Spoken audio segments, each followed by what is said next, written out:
tension goes deep. Wrestling gods battle their sleep.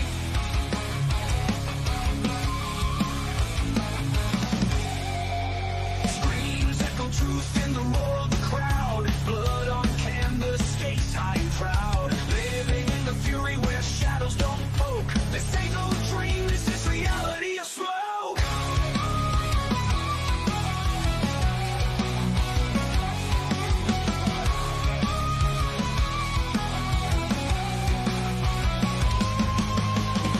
Only the strongest survive.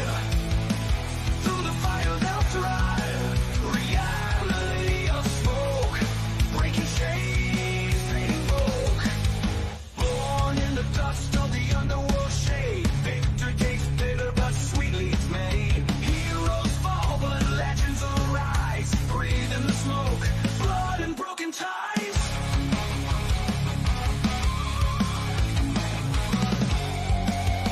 Bare knuckle wrath, they won't show you no fear. Bruised and battered, they persevere.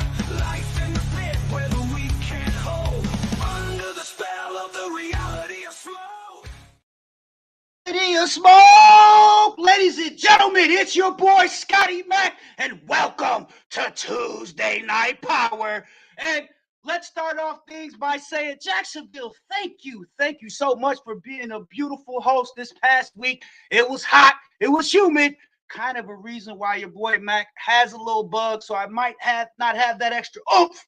But that's okay, because my co-host is going to deliver each and every ounce of entertainment for this next hour for you fans. Now, before I bring him on, I have to announce, obviously, Puerto Rican Hector going through a lot of personal issues right now, and he will not be joining us on this broadcast or in the near future. I'm sure that his main focus is with his family right now. For those of you who don't know, have been sleeping under a rock, Puerto Rican Hector's son, the Boricua Kid, in the let's just say the captivity of Mr. Smoke and Quan Su, and this thing is really taking a crazy turn. We saw it yesterday on social media, a video of the Boricua Kid. So therefore, of course, I still had to come out here with the banger, and you know that's why I rely on my co-host. He is currently the undisputed tag team champion. He holds the title for both divisions on Smoke and Tuesday Night Power. It's ridiculous, making history this past week. He's also a former world champion, a former Power Surge champion. Hell, he's held almost every title in this son of a gun. He can only be one man. He is the Postman, T Money. Money, thank you for joining me live. First of all, congratulations. Listen, you have been on the move these past few days, promotional tours, talking to people, media. What does it feel like? You see the goal behind you, something that's never been done, at least as long as I've been around, holding two titles, two different shows, and let's just say it's well earned by Venom. What are your thoughts, T? No, I appreciate that first and foremost. But first of all, like you said, Jacksonville, all the love we got on that. But how does it feel to make history? Yo, I saw a Joker tear up because he did something ain't nobody else done. And that's how you leave a mark. So no matter how much I've done, the mark has been lit. It's there now. It's indelible for sure. So how do I feel? It's a dream, bro. It's a dream. It's a dream of mine also to have you co-host. Obviously, the last time we were out was the draft, T, and we knocked it out the park. But listen, do me a favor for the next hour. I'm under the weather. I'm not as smart as you. Don't use words with more than 3 or 4 syllables like delegible or whatever you just said. And let's keep it simple, stupid for a guy like Mac. Hey, man, I'll do my best. All right. Let's go, bro. You got an announcement to make? Yeah, we got announcements. A few big ones. Not the biggest one, or it depends on how you look at it. Scott Mack has agreed to the terms with Hill Security to provide security for all its events and venues. That's right, Hill Security, and their motto is, you want a thrill, book Hill. If you know what I mean, you know what I mean. And listen, the owner, David Hill, assures that everybody in PWR arenas will be safe. You know what I mean? I really wish he would go by the moniker of, oh, heel, yeah, but you know, that's whatever. I mean, I'm sure he'll be open to suggestions at this point. Anything helps, T. But moving on to a more important announcement, one that you would care much more about.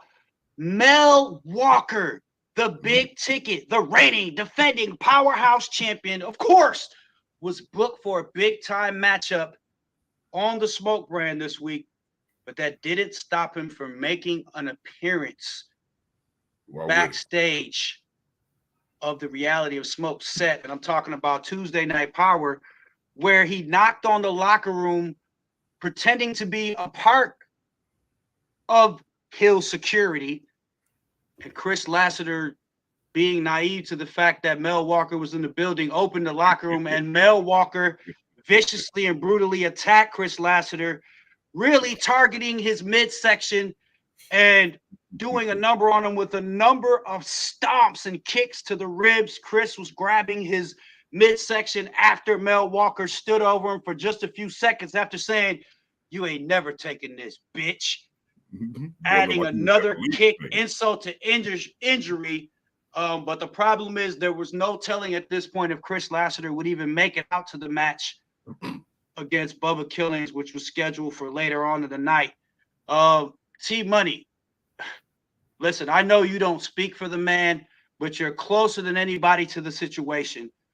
Is Mel Walker simply eliminating his opponent here that's coming up at the next pay-per-view? I mean, if you throw a gun in my face, then what do you expect me to do? I'm just supposed to up my goal. I'm just supposed to up my money. I'm just supposed to give it to you. Or I mean, everybody got a fight or flight method. Mel Walker don't have no flight method in him. So I mean, you doing the hell he gonna do? I mean, if you told me that you finna rob my house, when I come to your house first? I mean, he's pretty much listen, the injuries sustained were very severe. His medics advised Chris Lassiter not to go out later in this match, and they say that he should be out 6 to 8 weeks, which would pretty much take him out of the pay-per-view. We'll see what comes out of this. Now, the biggest story in PWR on a more serious note, T. On a more serious note, excuse me here, I'm going through my thing here mentally. Hold on. I know what you're about to talk about. On a more serious note, we got a missing child, bro. Damn. Yep, I just got the text on the flip. There's no update on the whereabouts of the Boricua kid, the Puerto Rican Hector's son. Listen, this is a tragic situation. You saw video footage last night of Boricua kid being fed a piece of bread, and all he wanted to do was speak to his father. Well, my co-host has a message for not only his son, but a few people.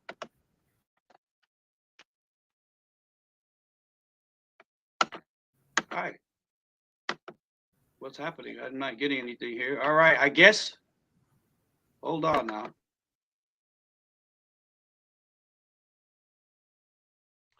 I'm not sure what your end game is here, Quan. But what I do know is that I'm here to fight to that end game. You're a no good bastard, a coward, a bitch. Kid, you stay strong. Because I'm gonna come and get you out of there. Don't you worry about it. You're coming home one way or another. So the only message I have for you, kid, is stay strong. And the only message I have for you, Quan, is violence. And do you really understand what it is that you've gotten yourself into? Wow. Now, T-Money, you're a father yourself, so you can speak from perspective. When your children are in danger or being harmed, what does it do to you mentally? The only time that I take that shit lightly, the only time I take my kids being in danger or being harmed is when she's swallowing. Like, other than that, you done crossed the line, bro. And you can see that man is out not only for, I won't even say revenge. but there's a piece that's been disrupted in his heart. There's a piece that's missing. There's a piece that is finna be taken out of somebody's ass. That's all I'm saying. I looked at the man's eyes. That's all I know. Yeah, I don't think I've ever seen Mr. Sazon in this state of mind. You saw it last week on the live. He just wasn't himself, which is why the most important thing for him to do now is be there for his wife and his family and find his son and not worry about being here with us. Much more to come from this story, which is what we do around here, Money, soon. Yes. I'll tell you one thing. He can make a call. We'll figure that shit out. He can make a call. Oh, that's all I'm saying. He can make a call. Kind of owe him anyway. So he can make a call. I ain't saying nothing. I'm just saying, I'm just putting that out there in the atmosphere. Well, you heard it here first from T Money. Any assistance can be used, I'm sure, T, in this situation as a man's son and safety is in jeopardy. We'll carry on now with the card after that emotional video that we just saw, social media appearance that we just saw from my co-host, Puerto Rican Hector. Hector, we pray for you and your family, and we dedicate this show to the Boricua kid as we carry on with the first match of the night. And you heard him all week long saying, Mr. AK was saying that the first match of the night sets the tone for the evening, and he was set to clash against Masked Assassin. And listen, these two gave each other hell all week long on social media, and fans were definitely looking forward to this contest. The bell rang as both superstars were ready for action, and Shooter wasted no time kicking things off with the devastating flying forearm. He then tried to rip the mask off of the assassin. The masked assassin fly to the outside of the ring to recoup. Listen, you know what it's like when you try to take a man's mask off or a part of his like lucha mask, whatever. You knew that was dangerous at that point, didn't you, Tim? Don't do that. Like Masked Assassin, whether people know or not, whether they were following the product or not, but he's on his own tirade, whether you believe it or not, or if you've seen it or not. He's on his own tirade of like leaving his mark, so to speak, after he leaves the ring. So you don't try to outdo that in the middle of the damn match by taking his mask off. You know, I'll agree with you, T, because on social media, I heard him say distinctly this week that he's not here to just sit here and be around and cash a check every 2 weeks. He's here to make his mark on this industry, on this federation. We're looking forward to see what he could do here as Masked Assassin got back in and landed a few time right haymakers to the face of Mr. AK. He then nailed him with the devastating clothesline and followed this up with a leg drop as he quickly pinned Shooter J for the 1, the 2. But he kicked out. Shooter J still showing that veteran mind state, having a lot more left in the tank. But then, T, something interesting took place as the Gambler. I'm not calling him KC Luchador anymore. I'm calling him KC the Gambler. He's either going to like it or he's going to hate it, but he's going to have to let it stick because that's all the guy's been doing since he walked in. He's more concerned with gambling on the Chiefs and other games, but more specifically, he's gambling on Reality of Smoke competition, which is a no-no. But listen, I fell victim to it too. I placed a bet here and there. Nonetheless, KC the Gambler showed up. He showed up with his betting book in hand, screaming at the Masked Assassin. He jumped on the apron saying, "You need to pay up now." Apparently, Masked Assassin has some debt owed to KC the Gambler. Masked Assassin quickly went after him, but KC the Gambler dropped off the apron. But that's all it took for Mr. AK to see a window of opportunity open as he nailed Masked Assassin with the midnight run, crushing him, quickly pinning him for the 1, the 2, the 3. The winner of the match, Mr. AK, Shooter J. You've been in the ring with both of these men, I do believe, if I'm not mistaken. What's these two superstars? Where do they both go from here? You talking about Masked Assassin and Shooter J, or are you talking about the Gambler? No, the Gambler. He's a betting man. Let's not talk about it. Bro, that's a dangerous game right there in itself. Just getting it out there with Luchador. Rumor is he had you beating Unholy Trinity, though. He cashed out big on that. I mean, who wouldn't have bet on that? I mean, the guy either way. No, these two, the sky's still the limit, but I also know that he ain't gonna take that line down. Master Assassin ain't gonna get. You got hell to pay, and when I say hell to pay, I don't mean if he just gonna ask for a match to get his get back, or if he just gonna meet you somewhere. Well, apparently he didn't pay, and that's why KC interrupted this matchup. T, have you placed any bets with KC? Oh no, I don't gamble, bro. I don't like that. I don't like that. Well, there's also a rumor that KC doesn't even bet on himself. So, look, this thing can get real sticky real fast. Shooter J with the big victory, elevating himself up the ladder, as they say in this business.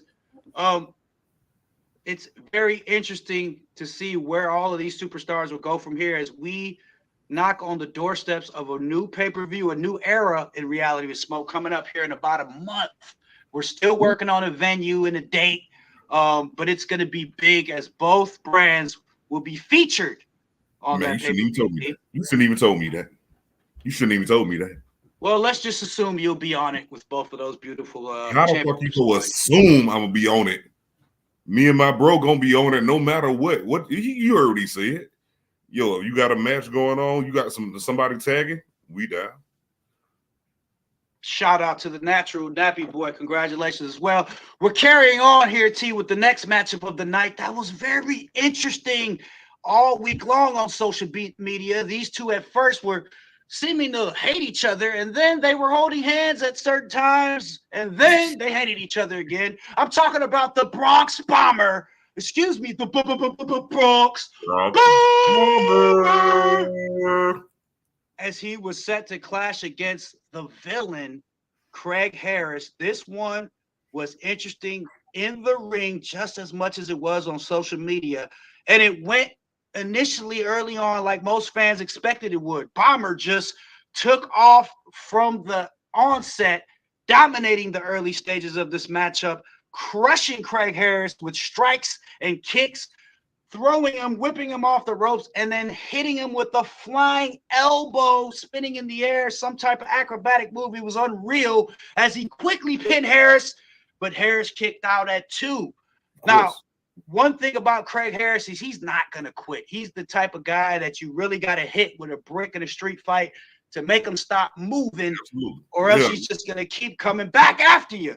And it seems that the Jacksonville fans love that about Craig Harris.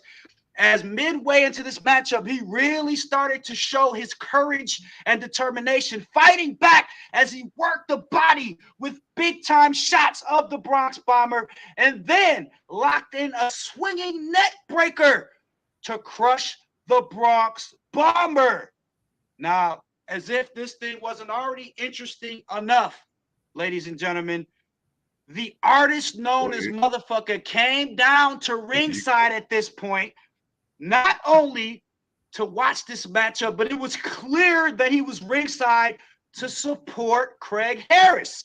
Every time Craig Harris did something good, he was right behind him. Get him. Can't get him. He was really all over this one, hating on the Bronx Bomber from the outside.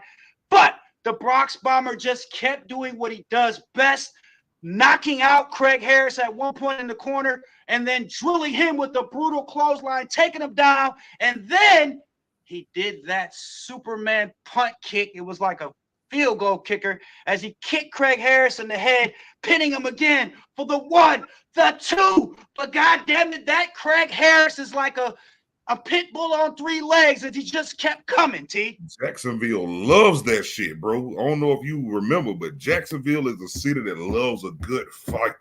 They love that. And like Craig Harris was probably feeling at home in that moment because he just won't give up. Like, you know how much it takes to shut him up?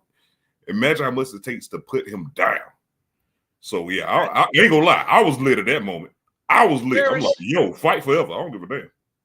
Harris got his mojo going, hitting a flying knee right to the face of the Bronx Bomber as he got his own pin attempt on Bomber, but Bomber kicked out at 1.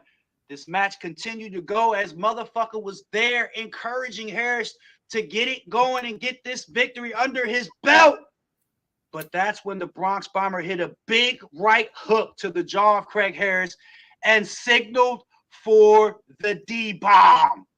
He looked like he was going to get him in the move, but Fucker got up on the ring apron, and of course, you know, with Bronx Bomber and Fucker, there's always going to be some friction between them about who started F-Bomb, who's the better guy, Yeah, who's who the owns leader? the Apex Championship even. Yeah, who's the leader? Who's all that? Yeah.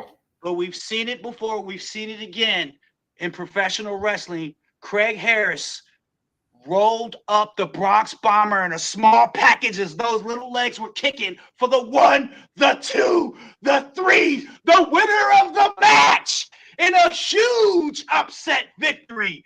The villain, Craig Harris, who quickly rolled to the outside and had a quick, it was awkward. It wasn't an embrace. It was going to be a hug, but then Harris didn't hug him, and it was like a fist. Whatever it was, they had a moment.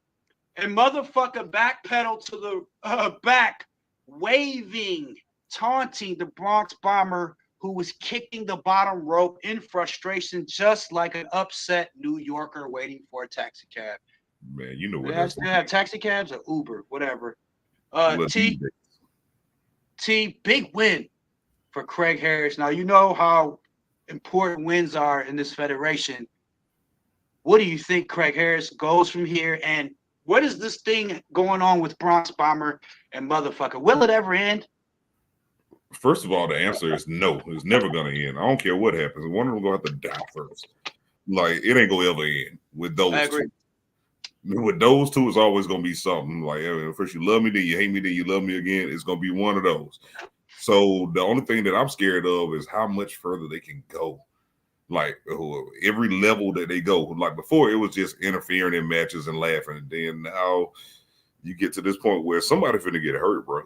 Somebody finna get hurt. But on top of that, I don't want to take away from a huge win from Craig Harris. Like, yo, nice. I know we can say we had some help in there, but nice win. You defeated somebody who's holding some that look like these. So That's a big win.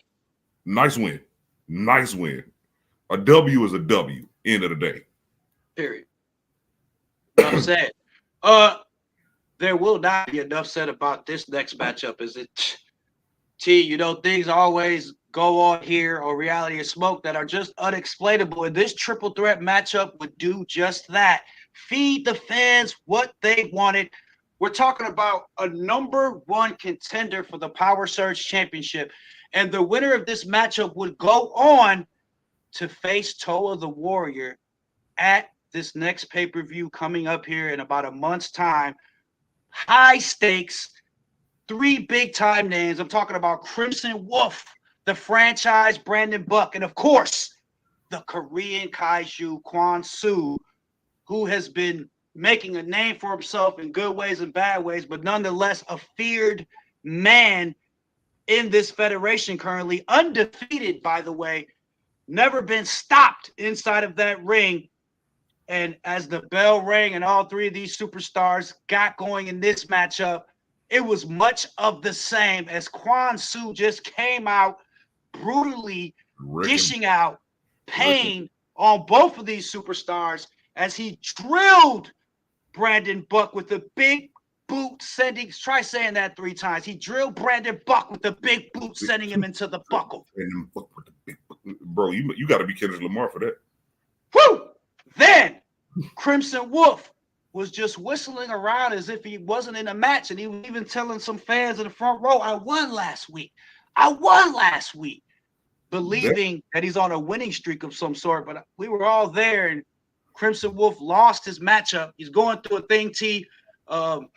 Many believe he should seek help. I've talked to him, but he just says, hey, Mac, and he asked me what the weather's like, and, you know, nothing. I can't get anything out of this guy at this point. No, I recommend that he get some help because, honestly, I don't think I have a win over Crimson Wolf. Not a straight-up win at all or a dirty win at all. Like, that ain't who I know.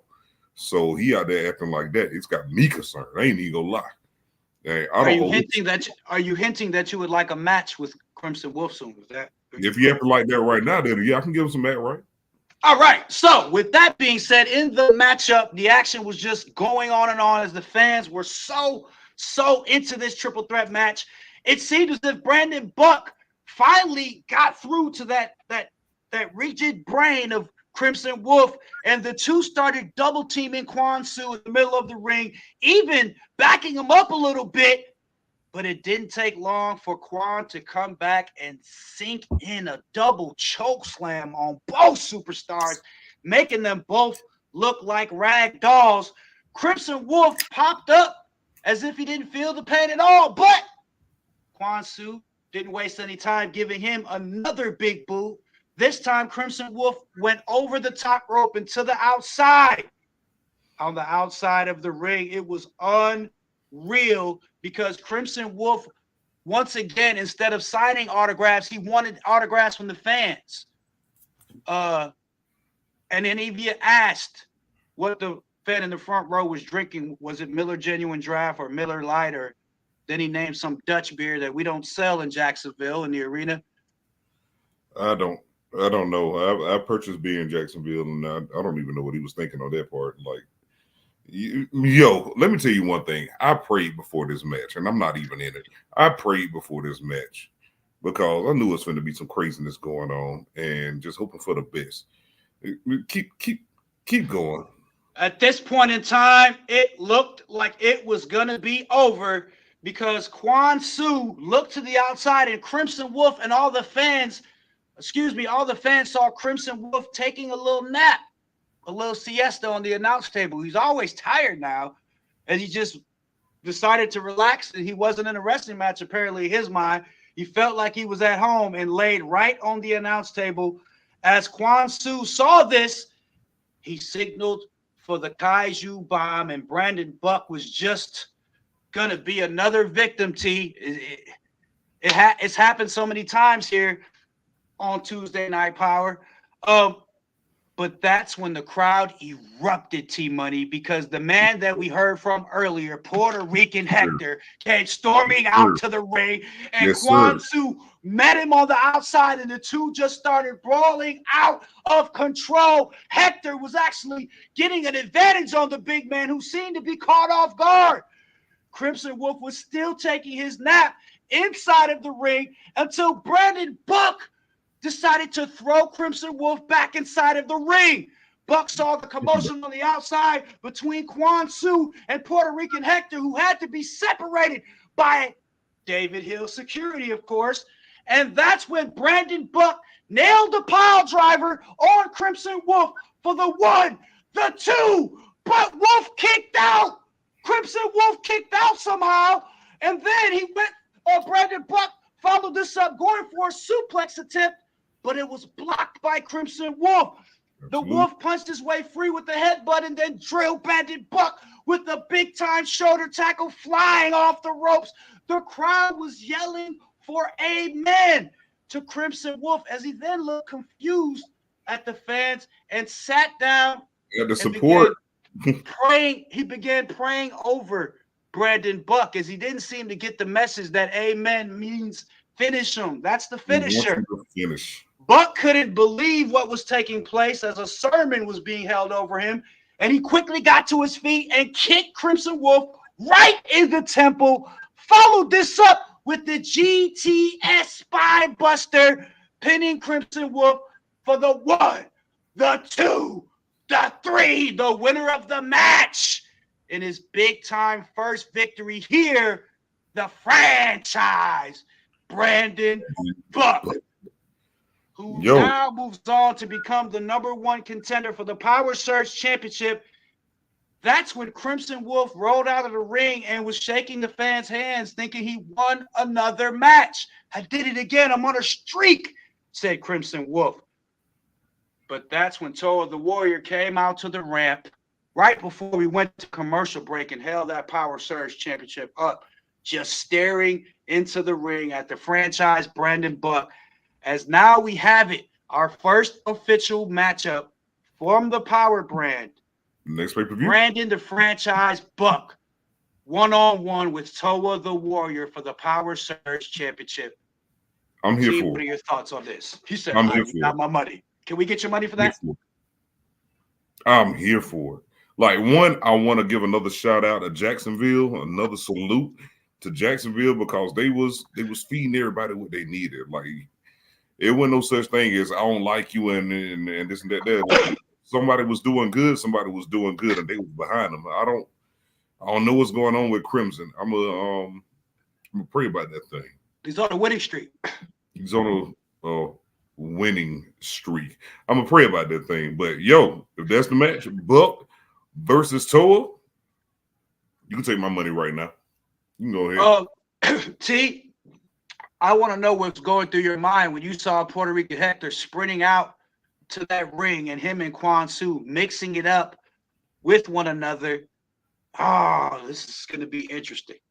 I mean, what you expected him not to? I mean, You expected him not to? I mean, that's what would you do in this situation? I didn't think he was going to be in the arena. I gave him time off. I told him to stay home, but you know, when it comes to flesh and blood, all the rules go out the window. You can give me time off and tell me to stay home.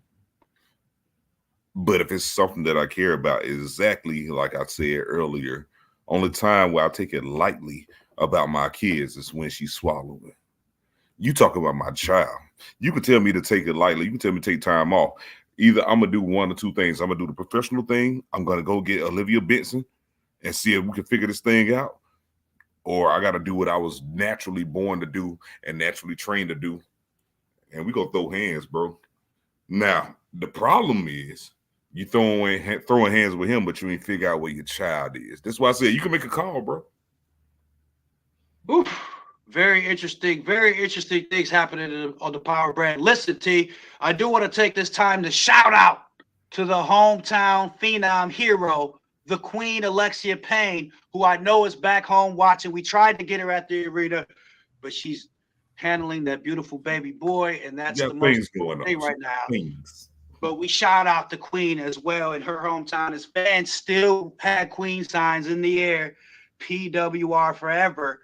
Listen, the next matchup of the night features another original from PWR, Chris Lassiter versus Bubba Killings. Now, earlier we didn't know if we are going to have this matchup, but Bubba Killings was going to show up anywhere, anyhow, anybody for a fight. As you heard him all week long, you know, telling, hey, Chris, you're in for a hell of a fight, boy, is what he told Chris. And that kind of seemed to touch a nerve in Lassiter as he came out several times on social media, letting it be known that he would stand up to Bubba Killings in this matchup. And no matter that he took a brutal attack backstage from Hill Security, a la Mel Walker, Chris Walker showing tremendous courage. He was advised by medics not to participate in this matchup. He limped out, holding his ribs as Bubba Killings stood in the ring, licking his chops. Now, during this match, Chris Lassiter again showed fight and heart, but it was through all the match. It was through early stage in the match. He made a slight mistake, swinging for the fences and missing. And that's when Bubba Killings capitalized with the Minnesota Spear as he yelled out, "Welcome to the killing fields, yeah!" And the crowd erupted, pinning him for the 1, the 2, the 3, the winner of this matchup. Welcome to the killing fields, Bubba Killings. Hey, yo, I got one. Before you go, My bad. Go ahead. Cameras faded to the back where the tag team champions, the undisputed tag team champions, and Mel Walker all did what you're doing now and just had a drink and a grin at the monitor. Lassiter shouldn't have been out there in the first place. He had nothing to prove against Bubba Killings. He made it clear all week long that he's a fighter. He's not a quitter. You know, I can't believe I'm saying this, T, but I'm a Chris Lassiter guy. And I know Mel Walker's your brother. But I hope and I pray that at the pay-per-view, because he is the #1 contender for Mel Walker's Powerhouse Championship, I hope and pray that he knocks some respect into the big ticket Mel Walker. What do you mean, not respect into him? If he didn't respect Mel, if Mel didn't respect him, he wouldn't have booked his ass in the first place. If he didn't respect him, he wouldn't have went ahead and said that, hey, I see what you're trying to do. So why spoil Lassiter's moment to prove what he's worth against Bubba Killings? Instead, Mel takes him out but we can't take away from that devastating move that Bubba Killings did. He almost ripped Lassiter in half. So let's not take away from the victory. But the big story here is Lassiter, we don't know how damaged the guy is. We don't even know if he's going to be able to wrestle at the pay-per-view. Exactly. I mean, it was a match where everyone went in expecting Lassiter to win. So, hey, if you going to come for me, again, if you going to tell me that you robbing my house, I'm coming to your house first. So, why not go ahead and say, hey, if you really like that, go out there hurt. And because I know you ain't gonna sit back in the back. You ain't gonna listen to the doctors. I know that. You gonna go out there and hey, let's see what wish you he did. He did. I really wish he did. I really wish he did.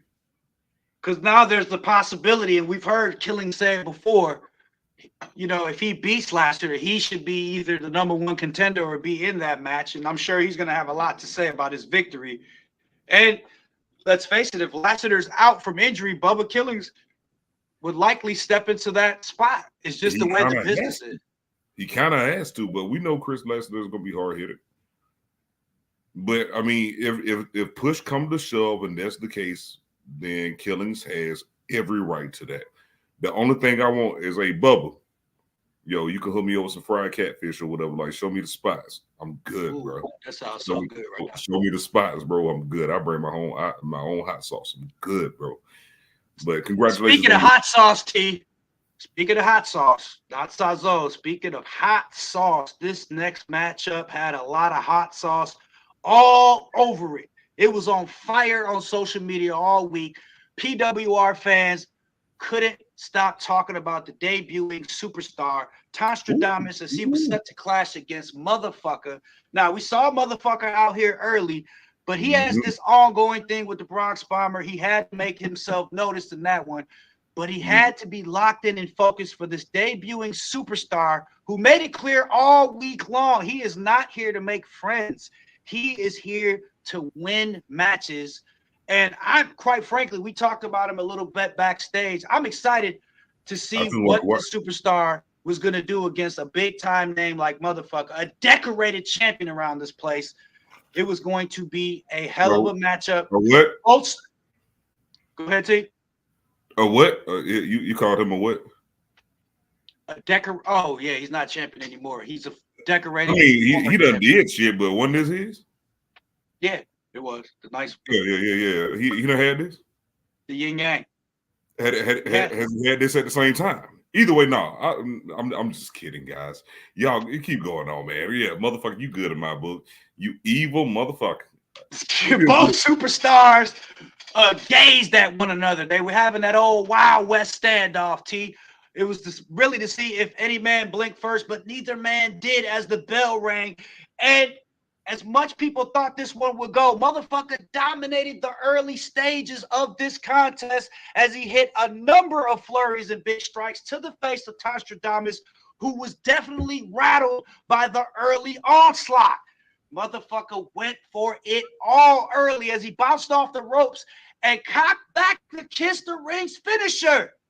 But the debuting superstar managed to duck the strike and then countered with his own flying forearm as he came busting off the ropes.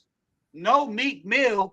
Damas then got on top of Motherfucker and began drilling haymakers to the face of the man known as the Artist. That's where you should have put the Mill right there. You should have put it right there. No, he was drilling him in the face. All right. But no. Homeboy did his homework. Again, I wanted to be quiet for this match because that's how it was all week. I just wanted to watch. And that's what I was doing. I was just watching this match. Keep going. Nostradamus got up and boasted to the fans who seemed to love this rising brand new superstar that many have never seen before. He was captivating that crowd. He then jumped in the air and dropped all of his body weight on top of Motherfucker back first before pinning him for the 1, the 2. But Motherfucker was so tough, kicking out strong. Nostradamus then signaled to the fans for a suplex as he dropped Fucker on his back hard. He then added a big-time leg drop before another pin attempt for the 1, the 2, but motherfucker barely got his arm up this time as the fans were gasping on the edge of their seats. The crowd was definitely locked into this one as Damas was dominating the middle stage of this matchup. Yes.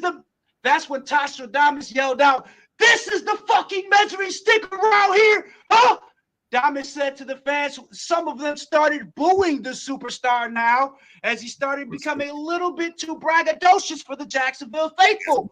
Tasha Damas went to reach for motherfucker when he got clipped right in the neck with the brutal strike, and then motherfucker extended fully for a nasty super kick.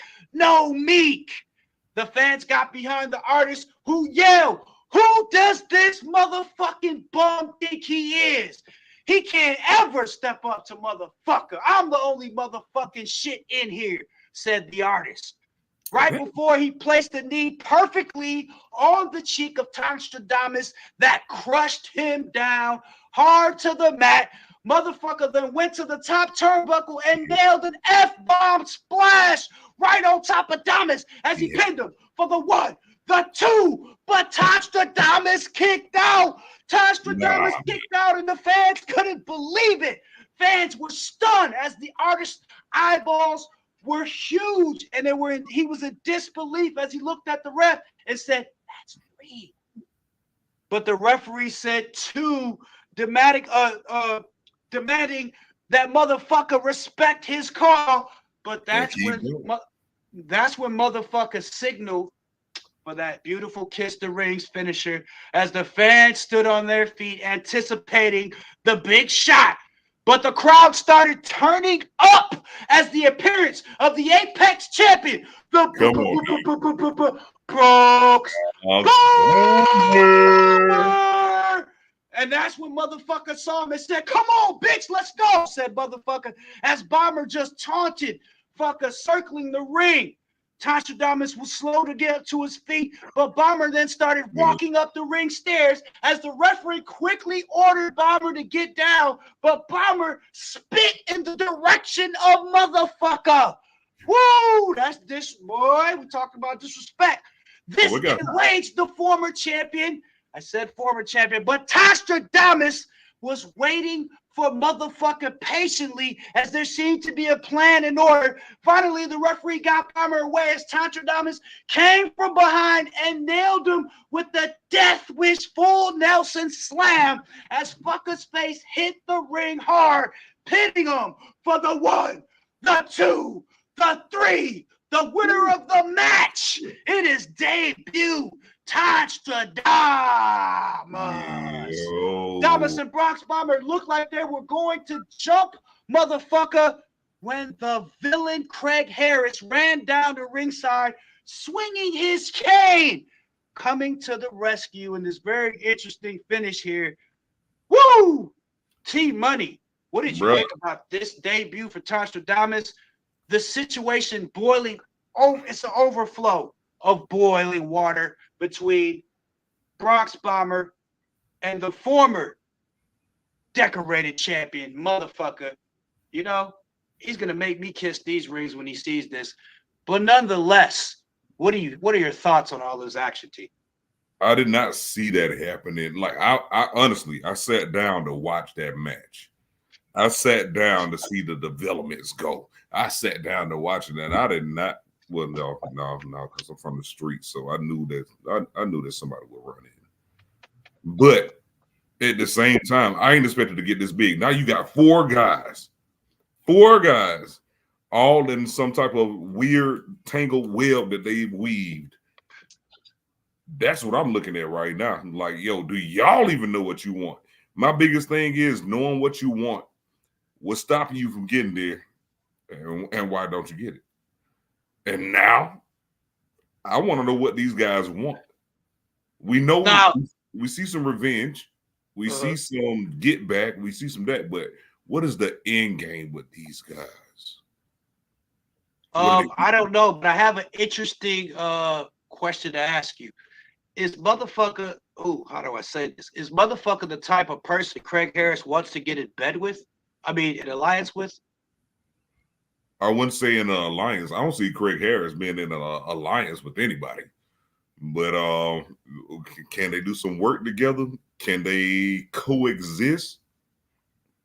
Likely, because they think alike.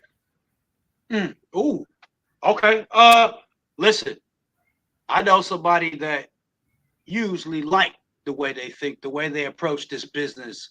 Let's hear from the brand new PWR World Heavyweight Champion, the North Star, Big Hurt. Let's hear it.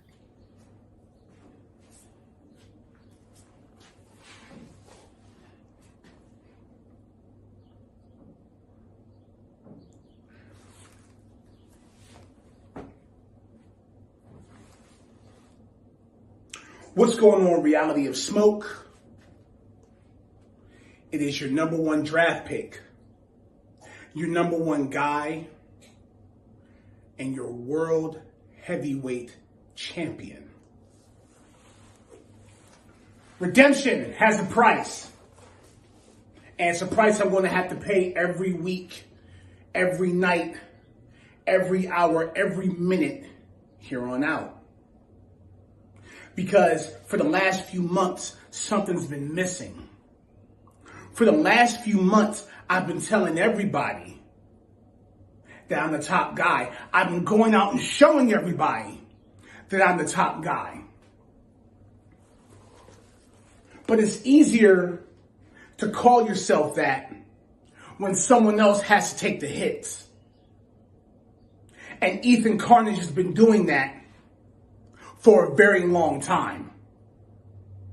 I got nothing but respect for everything he's done, and even to an extent Mega before that. But going into this new era with Reality of Smoke, this locker room, this brand, this sport needs a number one guy they can point at and say, he's the best at everything. And he has the proof with him of it. That guy is here. That guy is me. And going forward, I will be reintroducing you all to the Big Hurt version of the 10 Commandments. It's the same 10 Commandments. They're just going to hurt them a little more. Number one, be who you are. And if you're the top guy, go get the top prize.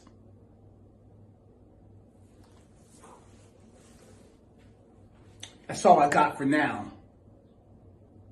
But I'll be seeing you all very, very soon.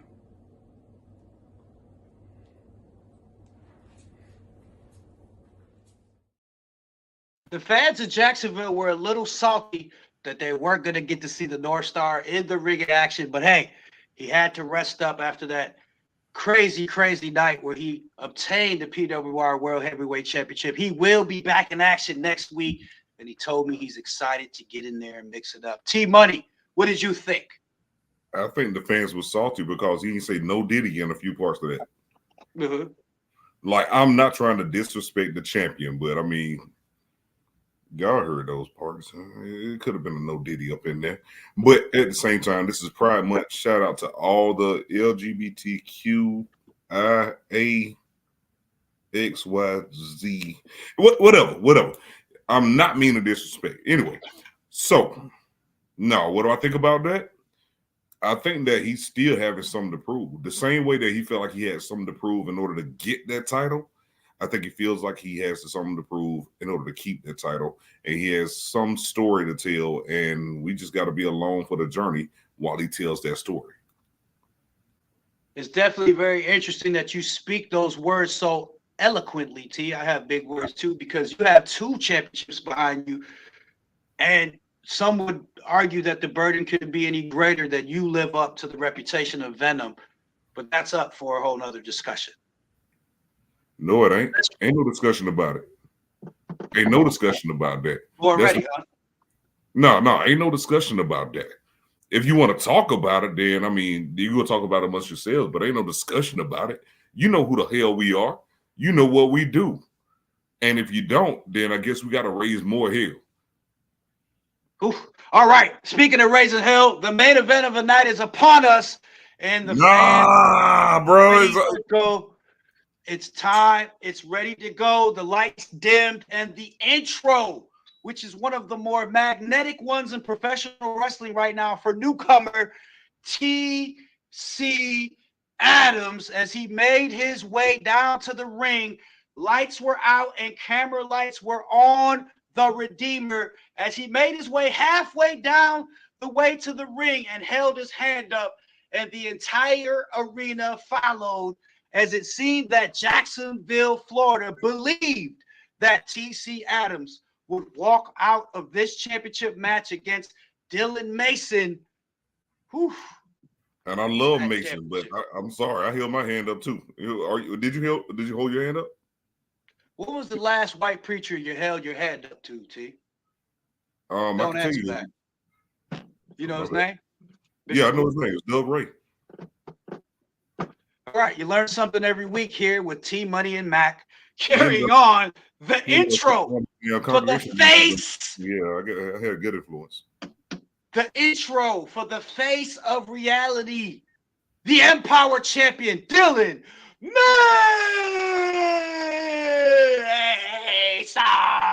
was next.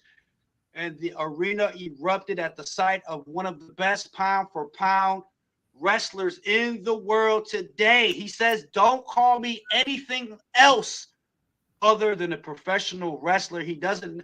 I talked to him backstage. He said, I don't know what EFED is. I have no clue what that is. I'm an in-ring performer. I was born to be a professional wrestler. What a good example. The bell rang and both superstars went to the center of the ring, and the energy in the building was crazy at this point, as you could just feel it, that everybody knew something special was taking place inside of that squared circle. And that's when T.C. Adams held his hand out to shake the hand of the face of reality, Dylan Mason. But Mason has been around the block a few times in this business, and he opted out, deciding not to shake the hands, although the entire arena was chanting yes. But Mason was too focused of an athlete to fall for any extra shenanigans. He just wanted to handle his business. Then Adams held the same hand that he wanted to shake with Dylan Mason out to the fans and yelled, I believe, as they all echoed the rising star. He held the hand up for a test of strength now with Dylan Mason. And this, T-Money, was more up Dylan Mason's alley as he slowly reached his hand up, locking both hands with one another as this test of strength began. It was Adams, who was a bigger man, driving Dylan Mason into a corner. He then delivered a few massive salvation chops to the chest of Dylan Mason, who hunched over in pain. T.C. Adams then whipped him into the turnbuckle and followed quickly, but Mason's agility was so on point. He was wrestling at such a high level at this point of his career. He leaped over the ropes like a cat and nailed T.C. with an enziguri from the ring apron. Dylan Mason then used his technique to leap up and leap off the ropes for a beautifully placed drop kick that hit T.C. Adams right on the kisser. He pinned T.C. quickly for the 1, the 2, but Adams got a shoulder up as this one kept going. The fans were engaged. They were chanting PWR over and over. That's when the believer said, there's still time, Dylan, said Adams. And this seemed to flip a switch or anger Mason in some way, who dropped a few kicks to the body of T.C. Adams. He said, I'm the reality that can't be redeemed, T.C., said the face of reality. All eyes at this point were on the Empower Championship matchup, and the fans were watching it closely. Cameras in the back even showed all of the PWR superstars locked in to a monitor backstage watching this one closely. Could we be seeing a new champion crowned as Dylan picked up TC Adams and whipped him into the ropes and missed on a clothesline attempt, and all the way back TC nailed the face of reality with a brutal spear. He quickly pinned Mason for the 1, the 2, but Mason got out of it as this one kept going. TC Adams wasted no time as he leaped off the second turnbuckle with a beautiful knee drop, hitting right on the money, no pun intended. Dylan Mason shrieked in pain as the Redeemer held his hand up to the sold-out arena, and he had Jacksonville in his palms.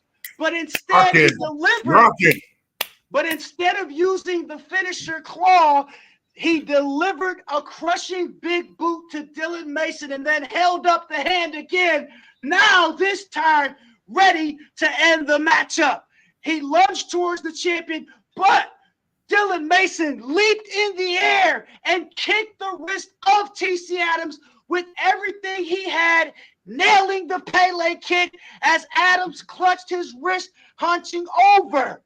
Dylan Mason then ripped a few strikes and kicks to the shin of TC Adams, who now seemed to be shaken up a bit. Dylan Mason then signaled to the fans for the Blood Eagle as he cinched TC Adams in the finisher, locking it in and drilling him on the middle of the ring as Mason pinned Adams for the 1, the 2, the 3, the winner of the match, and still your Empower champion, the face of reality, Dylan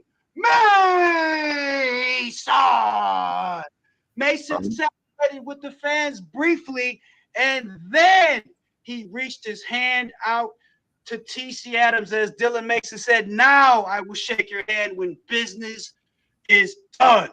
"Good run, TC," said Mason as we went off the air. That's my concern right there. Right there. Not to interrupt you, but right there. That's my concern. We've seen what happened when TC Adams redeemed somebody, whether in victory or in what we perceive as a loss. Right. Dylan Mason don't go back and shake nobody's hand. Right. What the Big side hell? of respect there. He has none. Trust me, he has none. He all business. I know this. Lethal Lottery, he was my partner. You see what we had to do. So after, can I say he's been redeemed now? Wait, did you just say Lethal Lottery? Hold on. Yeah, I said. Carry on. Carry on. Sorry. Oh, no. I didn't say that on accident. But either way,